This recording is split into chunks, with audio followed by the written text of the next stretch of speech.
La santé, la vie qu'il nous donne.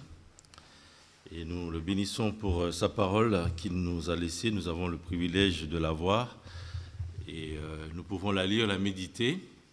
Et donc aujourd'hui, je vous propose de lire ce passage qui se trouve dans 2 Rois, chapitre 4. 2 Rois, chapitre 4, nous allons lire l'histoire qui nous est relatée de ces 2 femmes, une veuve et une autre femme, il est dit de distinction, qui chacune ont fait appel à Élie par rapport à divers besoins qu'elle pourrait avoir. Et donc, je vous invite à méditer ce texte. Nous allons lire verset 1 au verset 37. 2 Rois, chapitre 4. Une femme d'entre les femmes des fils de prophètes cria à Élisée en disant : « Ton serviteur, mon mari, est mort, et tu sais que ton serviteur craignait l'Éternel. Or le créancier est venu pour prendre mes 2 enfants et en faire ses esclaves. » Élisée lui dit : « Que puis-je faire pour toi ? Dis-moi, qu'as-tu à la maison ? » Elle répondit : « Ta servante n'a rien du tout à la maison. Ta servante n'a rien du tout à la maison qu'un vase d'huile. » Et il dit : « Va demander au dehors des vases chez tous tes voisins, des vases vides, et n'en demande pas un petit nombre. Quand tu seras rentré, tu fermeras la porte sur toi et sur tes enfants. Tu verseras dans tous ces vases et tu mettras de côté ceux qui seront pleins. » Alors elle le quitta, elle ferma la porte sur elle et sur ses enfants. Il lui présentait les vases et elle versait. Lorsque les vases furent pleins, elle dit à son fils : « Présente-moi encore un vase. » Mais il lui répondit : « Il n'y a plus de vase. » Et l'huile s'arrêta. Elle alla le rapporter à l'homme de Dieu et il dit : « Va vendre l'huile et paie ta dette, et tu vivras, toi et tes fils, de ce qui restera. » Un jour, Élisée passait par Sunem. Il y avait là une femme de distinction qui le pressa d'accepter à manger. Et toutes les fois qu'il passait, il se rendait chez elle pour manger.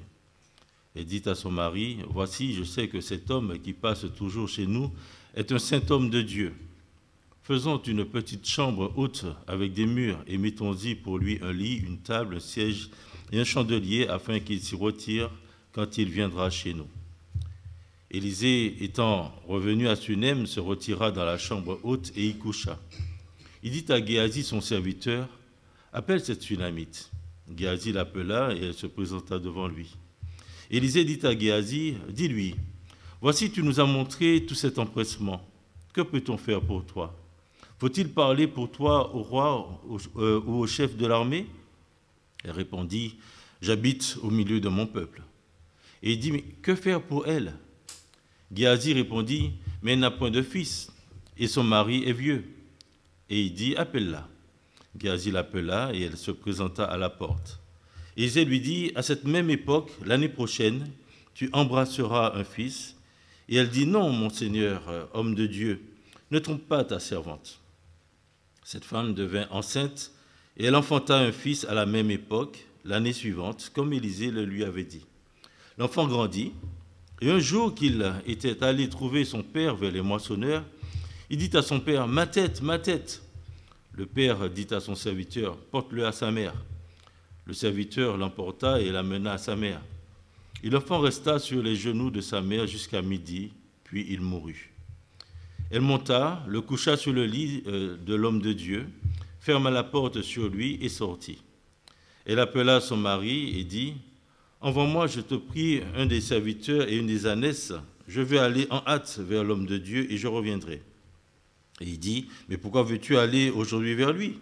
Ce n'est ni nouvelle lune, ni sabbat. » Elle répondit : « Tout va bien. » Puis elle fit sceller l'ânesse et dit à son serviteur : « Mène et pars, ne m'arrête pas en route sans que je te le dise. » Elle partit donc et se rendit vers l'homme de Dieu sur la montagne du Carmel. L'homme de Dieu, l'ayant aperçu de loin, dit à Géasi, son serviteur : « Voici cette Sunamite. Maintenant, cours donc à sa rencontre et dis-lui, te portes-tu bien? Ton mari et ton enfant se portent-ils bien? Elle répondit, bien. Et dès qu'elle fut arrivée auprès de l'homme de Dieu sur la montagne, elle embrassa ses pieds. Géasi s'approcha pour la repousser, mais l'homme de Dieu dit, laisse-la, car son âme est dans l'amertume, et l'Éternel me l'a cachée et ne me l'a point fait connaître.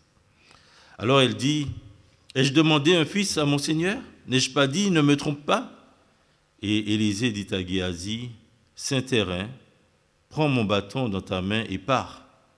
Si tu rencontres quelqu'un, ne le salue pas. Et si quelqu'un te salue, ne lui réponds pas. Tu mettras mon bâton sur le visage de l'enfant. La mère de l'enfant dit, l'Éternel est vivant et ton âme est vivante, je ne te quitterai point. Et il se leva et la suivit. Géasi les avait devancés. Il avait mis le bâton sur le visage de l'enfant, mais il n'y eut ni voix ni signe d'attention. Il s'en retourna à la rencontre d'Élisée et lui rapporta la chose en disant, l'enfant ne s'est pas réveillé.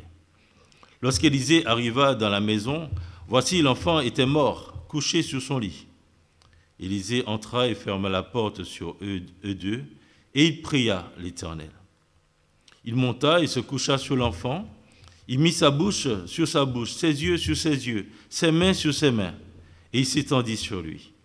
Et la chair de l'enfant se réchauffa. Élisée s'éloigna, alla çà et là par la maison, puis remonta et s'étendit sur l'enfant. Et l'enfant éternua 7 fois, et il ouvrit les yeux. Élisée appela Géasi et dit, appelle cette Sunamite. Géasi l'appela, et elle vint vers Élisée qui dit, prends ton fils. Elle alla se jeter à ses pieds et se prosterna contre terre, et elle prit son fils et sortit. Amen. Voilà, frères et sœurs, nous allons méditer pendant ce temps de prédication sur ce texte que je pense que beaucoup connaissent. Ce texte met en lumière la foi de 2 femmes de conditions différentes, voire même opposées. L'une était veuve, pauvre, avec beaucoup de dettes, au point même que son créancier voulait prendre ses 2 fils pour en faire des esclaves. L'autre femme, la Sunamite, était mariée, assez riche, étant, comme le texte dit, une femme de distinction, mais elle n'avait pas d'enfant, étant très certainement stérile. Et donc toutes les 2 étaient donc des servantes du Seigneur et ont manifesté leur foi en Dieu de manière différente. Déjà, la veuve, dans les premiers versets, savait que le Dieu que servait son mari, qui était du nombre des fils des prophètes et qui craignait l'Éternel, était un Dieu plein de compassion, un Dieu riche en bonté, qui prend soin de ses serviteurs. Et elle se définit elle-même comme la servante d'Élisée lorsqu'elle dit « Ta servante n'a rien du tout à la maison qu'un vase d'huile ». Elle manifeste sa foi en Dieu en criant à Élisée pour lui faire part de ses besoins et en faisant à la lettre aussi ce que Élisée va lui demander de faire. Après, la femme Sunamite, quant à elle, a montré qu'elle avait aussi foi en Dieu, en cherchant à honorer le serviteur de Dieu parce qu'elle croyait qu'Élisée était un homme de Dieu. Elle dit à son mari, au verset 9, « Voici, je sais que cet homme qui passe toujours chez nous est un saint homme de Dieu. » Et puisqu'elle a la conviction que c'est un saint homme de Dieu, elle va, avec l'accord de son mari, pratiquer l'hospitalité envers lui. Et en plus, elle demande à son mari de lui faire une petite chambre pour qu'il puisse se retirer à chaque fois qu'il serait de passage. Et donc, cette femme, par la suite, nous l'avons lu, elle va avoir un fils, mais le fils va mourir. Et donc, cette femme-là, elle manifeste sa foi parce qu'elle croit que Dieu par l'intermédiaire de son serviteur, peut ramener son fils à la vie. Et donc, le point commun entre, je dirais, ces deux femmes, c'est que toutes les deux avaient perdu ou risquaient de perdre ce qu'elles avaient de plus cher au monde. La veuve avait déjà perdu donc son mari et risquait de perdre ses deux fils, tandis que la Sunamite, quant à elle, elle avait donc perdu ce fils qui était pour elle un don du ciel. Et lorsqu'elle est arrivée, donc cette Sunamite, auprès d'Élisée, le texte nous dit qu'elle tomba à ses pieds, l'embrassa, étant dans une profonde détresse, au point que l'homme de Dieu dise à son serviteur, « Son âme est dans l'amertume, et l'Éternel me l'a cachée et ne me l'a point fait connaître. » Comme ces deux femmes, notre âme peut être aussi dans l'amertume. De l'amertume à cause justement du décès d'un proche, d'un enfant, d'un mari, d'un parent. Notre âme peut être dans l'amertume à cause d'une maladie quelconque qui peut-être serait incurable. Notre âme peut être dans l'amertume à cause de la perte d'un travail et des problèmes d'argent que cela peut engendrer. Notre âme peut être dans l'amertume à cause de certaines difficultés dans le couple, dans la famille. Notre âme peut être dans l'amertume à cause de la solitude engendrée par un célibat qui peut être aussi mal accepté. Et on peut rajouter à cette liste tellement de choses qui pourraient faire que notre âme soit dans l'amertume. Et donc, quelle que soit la raison de notre amertume, quelle que soit la raison de notre tristesse ou de notre détresse, la question que pose l'homme de Dieu à ces deux femmes est, je le crois, la question que le Seigneur voudrait nous poser. Que puis-je faire pour toi? Et c'est ça qui a attiré mon attention dans ce passage. Que puis-je faire pour toi? Élisée, étant un prophète de l'Éternel, transmettait les paroles de Dieu au peuple. Et donc, cette question que pose Élisée, c'est aussi la parole de Dieu pour ces femmes. Que puis-je faire pour toi? Lorsqu'il a pris connaissance de la situation de la veuve, Élisée lui dit donc, que puis-je faire pour toi? Dis-moi, qu'as-tu à la maison?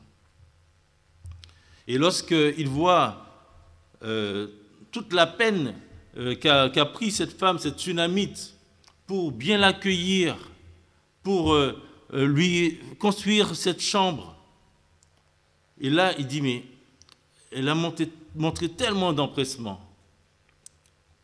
Mais que peut-on faire pour elle? Que faire pour elle? Élisée, en tant que prophète, préfigure celui dont Moïse avait annoncé la venue dans Deutéronome. Moïse avait dit que Dieu allait susciter au peuple un prophète comme lui. Il dit, vous l'écouterez. Et donc, dans Acte 3, l'apôtre Pierre dit que ce prophète, c'est le Seigneur Jésus-Christ. Et dans Hébreu, il est dit aussi que Dieu, dans ces derniers temps, il a non seulement parlé à nos pères par les prophètes, mais dans ces derniers temps, nous a parlé par le Fils. Donc Jésus est celui par qui Dieu a parlé ultimement. Et donc, la question « Que puis-je faire pour toi ?» est la question que Jésus nous adresse à chacun de nous individuellement. Alors, que peut faire Jésus pour toi? qu'est-ce que Jésus peut faire pour moi? Alors, dans ce passage, j'aimerais souligner que, déjà, la première chose, c'est que le Seigneur Jésus, il peut t'écouter. Et comme l'a fait Élisée. La veuve, elle a crié à Élisée, il est dit au verset 1, pour lui dire sa situation.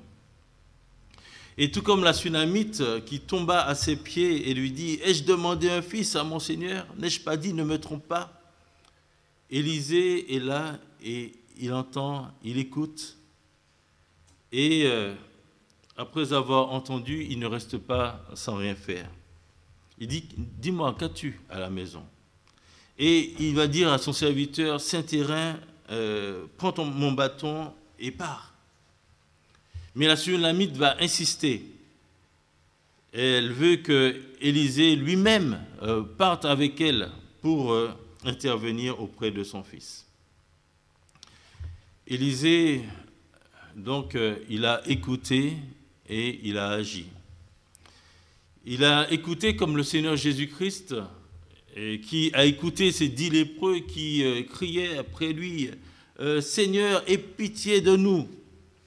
Et puis, il va leur dire, « Allez !» Et en y allant voir les sacrificateurs et les autres, ils vont voir qu'ils ont été guéris.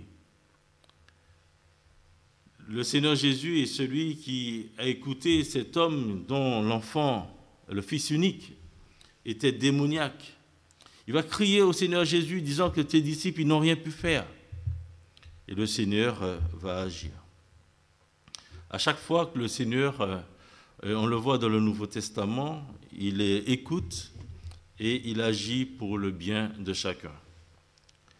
Et aujourd'hui encore, le Seigneur est à notre écoute, comme l'a dit l'apôtre Jean dans 1 Jean chapitre 5, versets 14 et 15.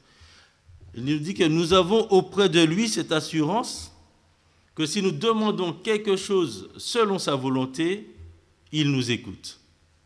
Et si nous savons qu'il nous écoute, nous savons que nous possédons la chose que nous lui avons demandée, quelle qu'elle soit. Le Seigneur nous écoute. Le Seigneur aussi peut avoir compassion de toi. Élisée n'a pas seulement écouté, mais son cœur a été touché par la situation de la personne qui se trouvait là en face de lui. On sent que vraiment il a mal au fond de lui-même à cause de la situation désespérée de ces 2 femmes. Il est ému de compassion pour elles et ne peut rester là sans rien faire. D'où cette question, que puis-je faire pour toi? Il sent que l'âme de cette femme qui vient de perdre son fils est dans l'amertume. Et donc, il manifeste cette compassion en agissant d'une manière ou d'une autre pour leur venir en aide. Le Seigneur Jésus, il est aussi celui qui est le Dieu plein de compassion et ému de compassion à cause de la situation des personnes qu'il rencontrait, comme cette veuve de Naïn qui pleurait parce qu'elle avait perdu ce fils unique aussi. Et donc le Seigneur Jésus lui dit « Ne pleure pas ». Et il va ordonner à ce jeune homme qui était mort de se lever et il va le rendre à sa mère. Et voyant la situation de cette femme, il fut ému de compassion. Et l'auteur de l'Épître aux Hébreux nous dit aussi que nous pouvons nous approcher avec assurance du trône de la grâce pour obtenir miséricorde et trouver grâce. Il dit pour être secourus de nos besoins. Et pourquoi? Parce que nous avons, il dit, un souverain sacrificateur qui ne puisse compatir à nos faiblesses. Au contraire, il a été tenté comme nous en toutes choses sans commettre de péché.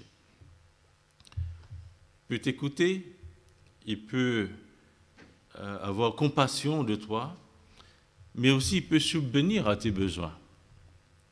La veuve, elle avait besoin de garder ses 2 fils avec elle. Elle avait besoin d'argent pour rembourser ses dettes. Elle avait besoin d'argent pour pouvoir se nourrir. La femme sunamite, même si elle ne se l'avouait pas, elle avait besoin aussi d'avoir un fils, comme toutes les femmes de sa génération, comme toutes les femmes tout court. Elle aurait aimé avoir un fils, mais elle ne pouvait pas en avoir. Et face donc aux besoins de chacune, Élisée a donc su trouver la solution adaptée qui réponde aux besoins de chacune de ces femmes. Le Seigneur Jésus a rappelé à ses disciples qu'ils ne devaient pas s'inquiéter pour la nourriture, les vêtements. Il dit parce que le Père Céleste sait que vous en avez besoin. Dans Matthieu chapitre 6, verset 32. Et l'apôtre Paul aussi, il en parle.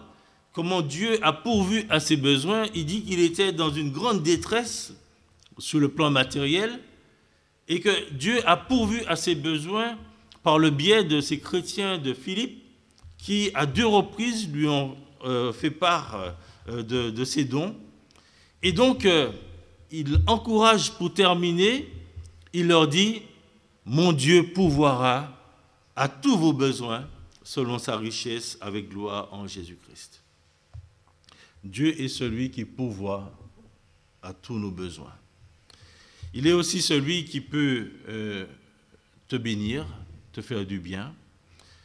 Et lorsque cette femme, cette veuve, a demandé à ses voisins de lui donner les vases qu'ils avaient, donc elle a versé l'huile qu'elle avait dans les autres vases jusqu'à ce qu'il n'y en ait plus de vases à remplir. Donc elle a été richement bénie. La Sunamite qui n'espérait pas avoir un enfant se retrouve enceinte, puis enfante ce fils comme le prophète le lui avait dit. Quelle bénédiction! Oui, Dieu donne au-delà de nos espérances. Et la bénédiction de Dieu se voit dans le résultat obtenu. Mais la bénédiction est aussi fonction de notre foi en lui. Dieu nous donne ce que nous lui demandons et même au-delà de ce que nous pouvons espérer. Il peut nous donner même ce que nous ne lui avons pas demandé parce qu'il sait que nous en avons besoin. Simon-Pierre, il avait pêché toute la nuit, il n'a rien pris. Et le Seigneur lui dit, jette ton filet. Et il va obéir et il va tirer énormément de poissons. Et il voit la bénédiction de Dieu. Lorsque Jésus a été invité aux noces de Cana, il n'y avait plus de vin.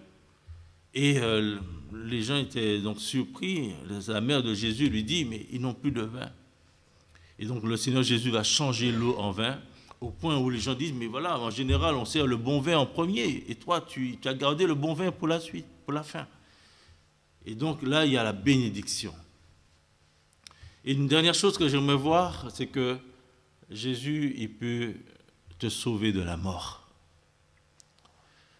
Cet enfant, ce fils que cette femme, cette Sunamite a eu, il a grandi et il a dû avoir une insolation et il mourut à cause de cela.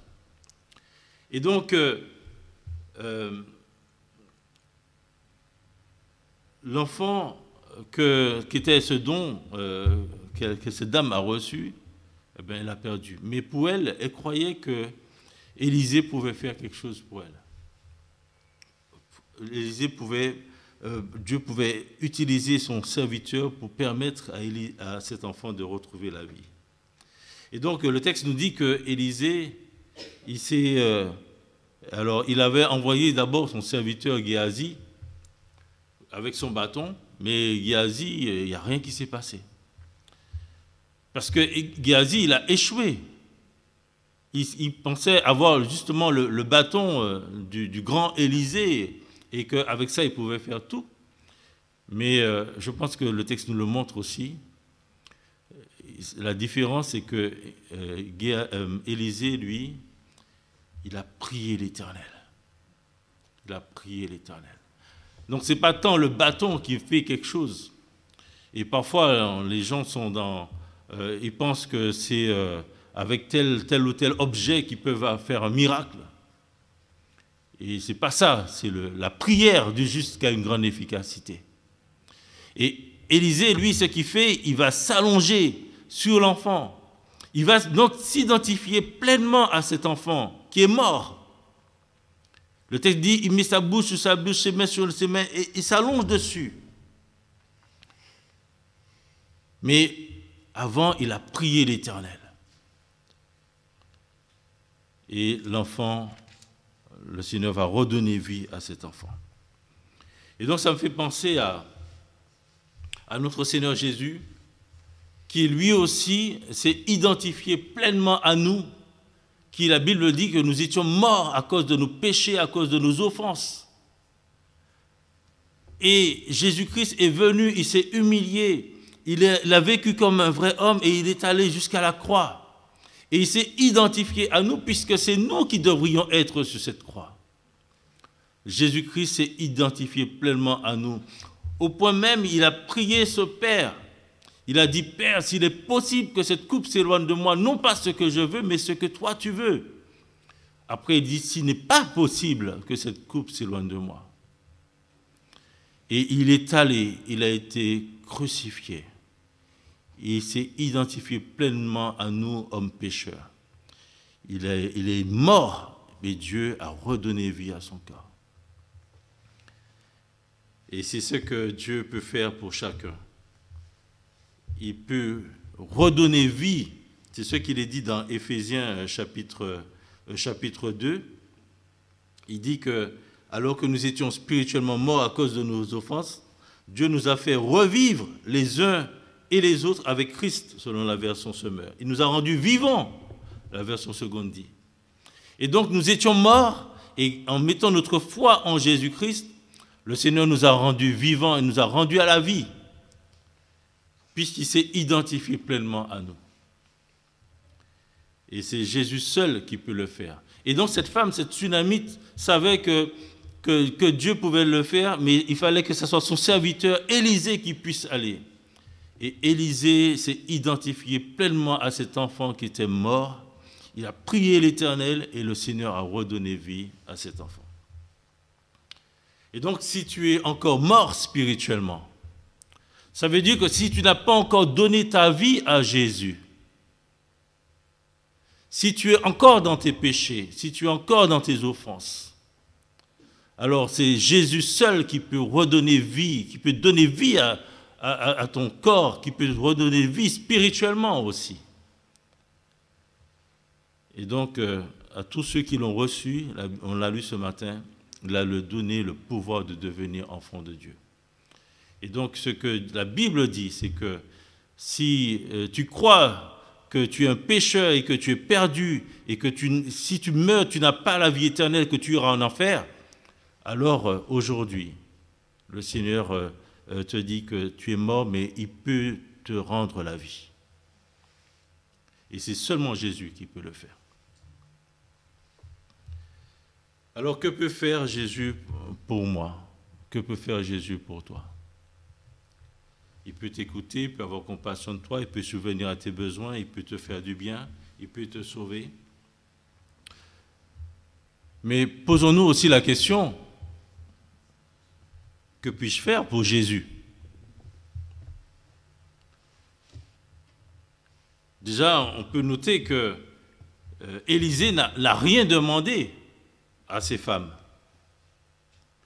Ce sont elles qui ont pris l'initiative d'aller vers lui pour crier à lui et lui exposer sa situation pour la veuve. Et c'est la Sunamite, c'est elle qui a pris l'initiative de l'inviter chez elle pour manger et pour dormir chez elle dans la chambre qu'elle a fait pour lui. Et donc, après avoir exposé leur situation, Élisée leur a dit, par exemple à cette veuve, voilà, voici, fais ceci, fais cela. Et donc, cette femme ou ces femmes, si elles n'avaient pas mis leur foi en action, si elles n'avaient pas fait ce que Élisée leur avait demandé, alors elles n'auraient rien vu. Et donc, elles croyaient que la parole d'Élisée était suffisante. Et donc, elles ont eu pleinement confiance en la parole. Et donc, qu'est-ce qu'elles ont fait? Elles ont écouté Élisée.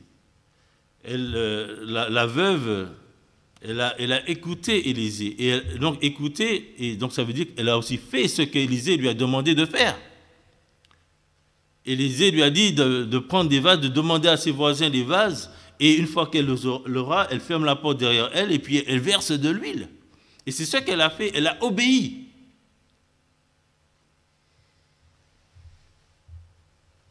Et donc, lorsque le Seigneur, nous venons à Dieu, nous crions à Dieu, nous lui demandons, et il nous parle à travers sa parole, voilà. Et donc, qu'est-ce que nous faisons? Est-ce que nous écoutons? Est-ce que nous obéissons? L'autre chose que nous pouvons faire, c'est mettre nos dons, mettre nos biens au service de notre Seigneur. Que puis-je faire pour toi?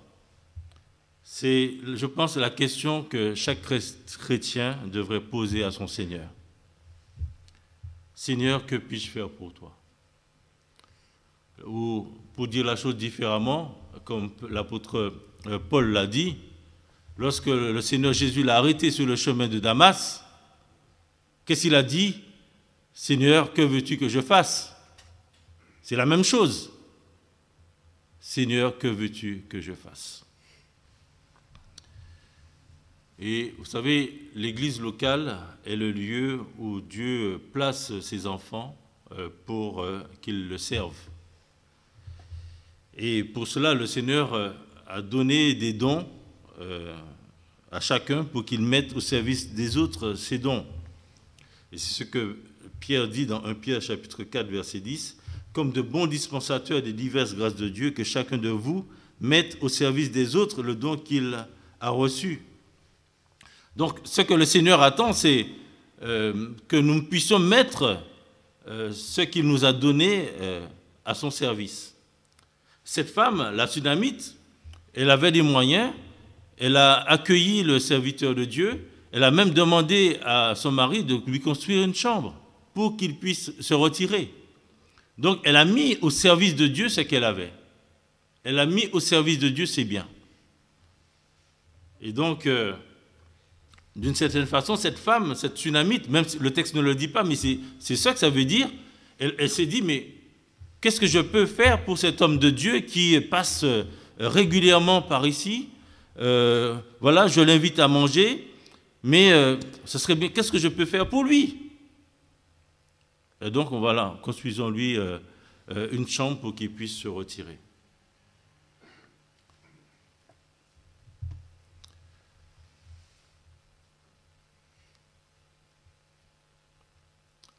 Et donc, c'est voyant l'empressement de cette femme, de cette Sunamite, qu'en réponse, Élisée va dire donc, que pouvons-nous faire pour elle? Que puis-je faire? Que peut-on faire pour elle? Que puis-je faire pour toi?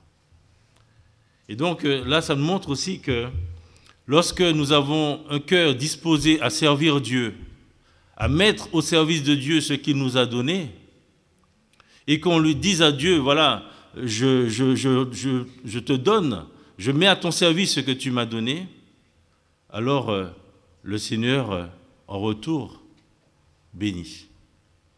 Le Seigneur en retour donne. Et parfois, je pense qu'on peut réfléchir aussi par rapport à cela. On a lu ce texte où il dit que Dieu, il a mis son amour en nous par son esprit. L'amour de Dieu. Et donc, si on aime Dieu en retour, alors le Seigneur aime cela. Il aime lorsque ses enfants lui témoignent de l'amour comme lui-même il a témoigné de l'amour envers eux. Et parfois on se prive de bénédiction de Dieu parce qu'on ne pense qu'à soi, on ne cherche que ses propres intérêts et on ne pense pas aux intérêts de Dieu. Le Seigneur Jésus, il a dit à celui qui vous reçoit, me reçoit. Et celui qui me reçoit, reçoit celui qui m'a envoyé. Celui qui reçoit un prophète en qualité de prophète recevra une récompense de prophète. Et celui qui reçoit un juste en qualité de juste recevra une récompense de juste. Et quiconque donnera seulement un verre d'eau froide à l'un de ces petits parce qu'il est mon disciple, je vous le dis en vérité, il ne perdra pas sa récompense. Et dans Galates, au chapitre 6, l'apôtre Paul dit que celui qui sème pour sa chair moissonnera de la chair la corruption, mais celui qui sème pour l'esprit moissonnera de l'esprit la vie éternelle. Ne nous lassons pas de faire le bien, car nous moissonnerons au temps convenable, si nous ne nous relâchons pas.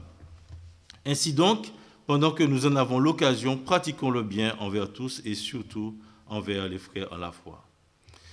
Et donc, mettre au service du Seigneur ce qu'il nous a donné. Et puis la dernière chose, qu'est-ce qu'on peut faire pour le Seigneur? C'est lui montrer notre reconnaissance. Lorsque nous venons à l'église le dimanche, c'est un culte d'action de grâce, nous venons montrer et manifester notre reconnaissance à Dieu.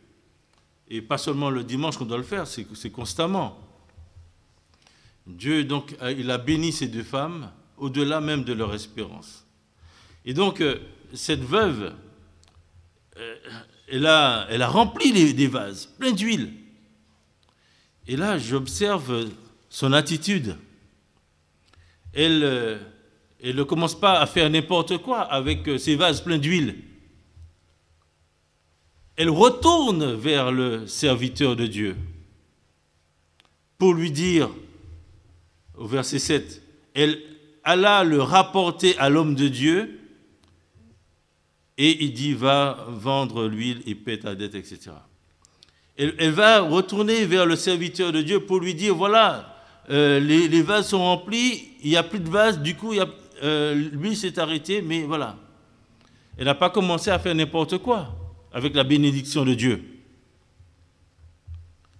Elle est retournée voir le serviteur, et c'est le serviteur qui lui a dit, eh bien, va vendre l'huile, paie ta dette, et tu vivras, toi et tes fils, avec ce qui restera.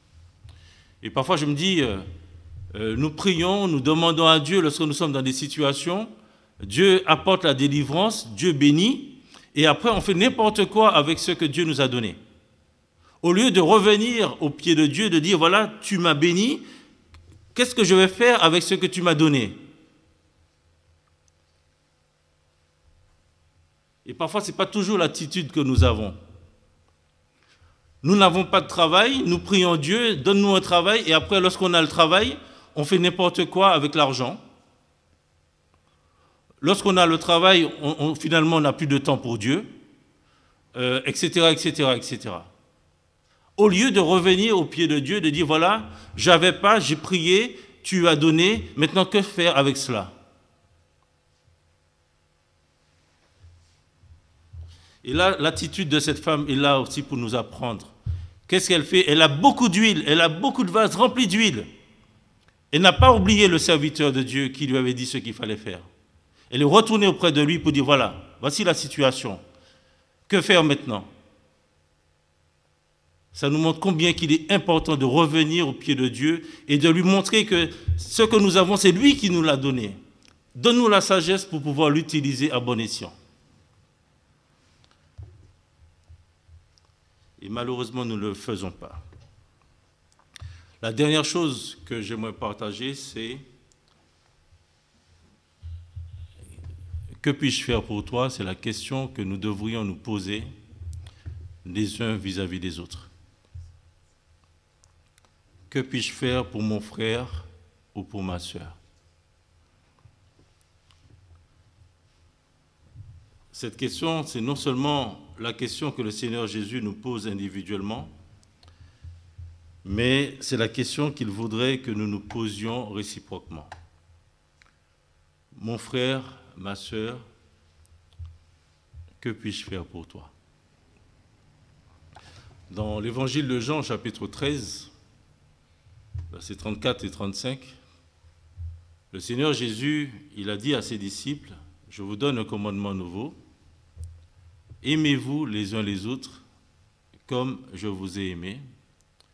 Vous aussi, aimez-vous les uns les autres.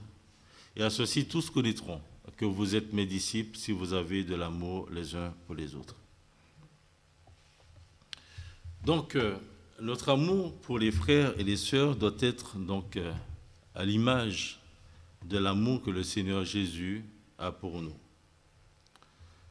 Ce que nous pouvons faire pour les autres doit être donc à l'image de ce que Christ a fait et fait encore pour nous.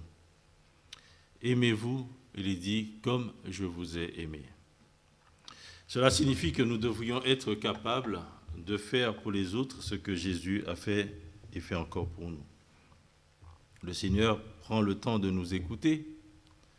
Alors nous devrions aussi prendre le temps d'écouter les frères et les sœurs, comme Élisée donc a pris le temps d'écouter les problèmes de ses femmes. Le Seigneur a usé de compassion envers nous, alors nous devrions aussi user de compassion envers notre prochain et lui apporter notre secours selon les moyens que Dieu nous donne, comme le Seigneur l'enseigne dans l'histoire du bon Samaritain, dans Luc chapitre 10, versets 25 à 37. Il raconte cette histoire de cet homme qui est arrêté par des brigands, et puis on va lui voler tout ce qu'il a, il sera là laissé pour mort. Et puis, il y a un sacrificateur qui passe, il fait comme s'il ne voit pas cette personne qui est dans le besoin. Après, un autre lévite, et puis il dit, tiens, il y a un Samaritain, lui, qu'est-ce qu'il fait? Il s'arrête et il prend soin de cette personne qui était dans le besoin. Il va l'emmener à l'hôtel, il va demander qu'on puisse prendre soin de lui, et même il serait prêt à payer ce qu'il faut. Et donc le Seigneur Jésus dit, voilà, nous devons aimer notre prochain comme nous-mêmes. Et donc l'histoire du bon Samaritain, c'est un peu ça. C'est de dire, je vois la personne qui est dans le besoin, est-ce que je passe à côté comme si je n'avais pas vu? Ou est-ce que je dis, mais qu'est-ce que je pourrais faire pour elle, pour cette personne?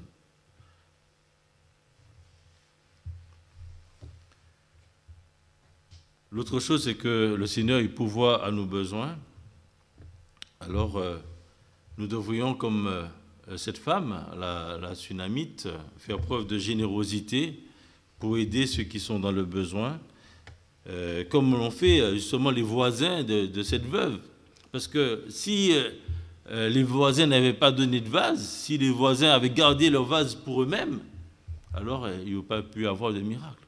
C'est bien parce que ces voisins ont accepté de donner ce qui était à eux pour permettre à cette femme d'avoir suffisamment de vases pour pouvoir avoir l'huile qu'il fallait. Et donc, la générosité est aussi ce que Dieu demande. Et cette Sunamite, elle a mis sa maison, elle a accueilli le serviteur de Dieu, elle a fait construire cette chambre. Donc, voilà, elle a usé de générosité aussi envers lui. Et donc l'apôtre Paul souligne la générosité aussi de ces chrétiens de Philippe. Et il a dit, voilà, mon Dieu pourvoira à tous vos besoins. Donc, quelle que soit notre situation spirituelle ou matérielle, sachant que notre Seigneur sera toujours là pour nous accompagner et nous délivrer selon sa grâce, il veut nous écouter, user de compassion envers nous, pourvoir à nos besoins, il veut nous faire du bien. Et c'est lui aussi qui peut te sauver si tu n'as pas encore mis ta foi en lui. Alors, n'endurcis pas ton cœur. Cette connaissance de ce que Jésus peut faire pour nous, frères et sœurs, doit nous pousser à avoir une relation plus intime avec lui. Ça doit nous pousser à vouloir lui manifester notre amour en retour, en lui montrant notre obéissance et notre reconnaissance, mais aussi en mettant à son service les dons qu'il nous a donnés. Et puis, cette connaissance de ce que Jésus-Christ peut faire pour nous doit nous pousser à agir envers les autres comme lui-même a agi envers nous. Donc voilà, que le Seigneur puisse travailler nos cœurs.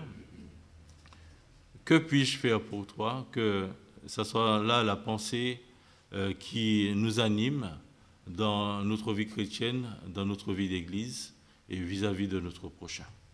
Amen.